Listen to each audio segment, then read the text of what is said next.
benjolan itu berlawanan dengan pengendara lain.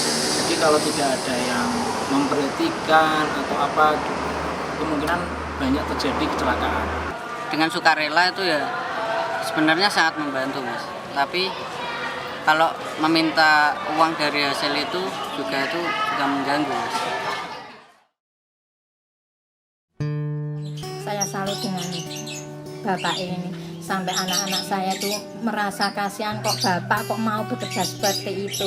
Jawabnya bapak enggak apa-apa, yang penting kamu dan ibu bisa makan, bisa istilahnya bisa sekolah, bisa sangu, itu saya sudah merasa senang.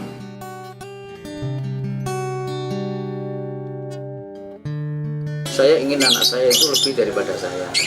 Saya mau mulai terus merintis bagaimana cara hidup ini bisa mencukupi keluarga.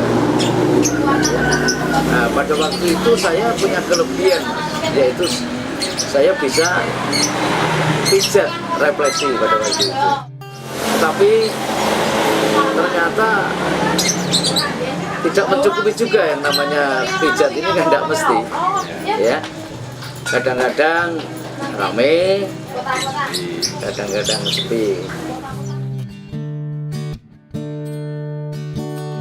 Sosok Pak Muji itu orang yang bertanggung jawab dengan keluarga, seorang yang tidak pernah mengenal lelah, tidak mengenal putus asaan. Dia selalu terus maju terus untuk bagaimana cara menghidupi anak istri, istilahnya keluarga. Saya tidak akan pernah berhenti untuk mencari pekerjaan yang lebih, ya, supaya untuk mencukupi kebutuhan itu. Saya ini kan termasuk bisa bela diri, Mas. Dan akhirnya saya melesi itu, hidup ini mulai baik gitu ya.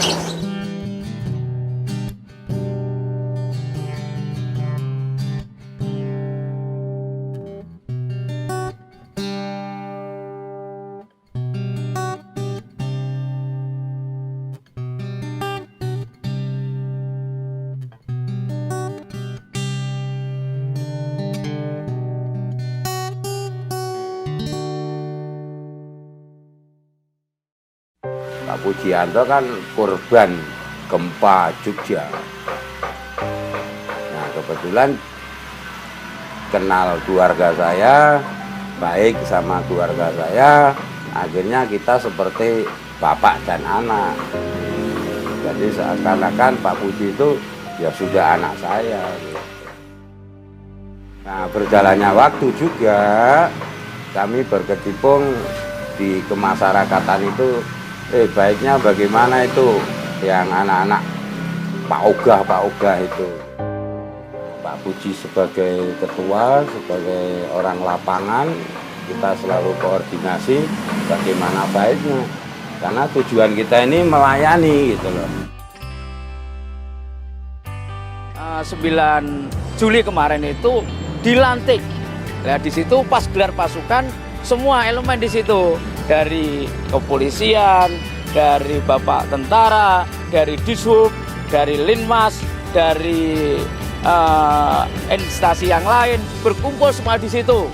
Nah, saya merasa bangga gitu ya, karena selama ini yang orang-orang melihatnya itu adalah preman, melihat mereka itu Pak Ogah, melihat orang itu adalah pokoknya sampah gitu. Ketika memakai seragam dan pakai topi semua, saya melihat ternyata orang ini setelah dikasih seragam menjadi luar biasa ya. Saya melihat, merasa bangga, dan akhirnya benar-benar menjadi kenyataan dan dilantik sama Bapak Kapolres, yaitu Kabupaten Semarang.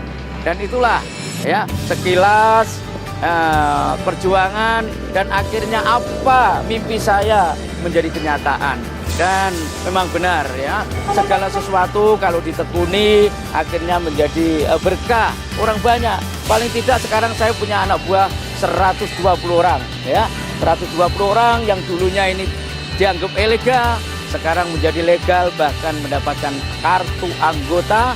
Dan pada hari raya kita ikut membantu Pak Polisi, di mana kemacetan, di mana keruwetan, selalu saya datang ketika saya mendapat laporan itu.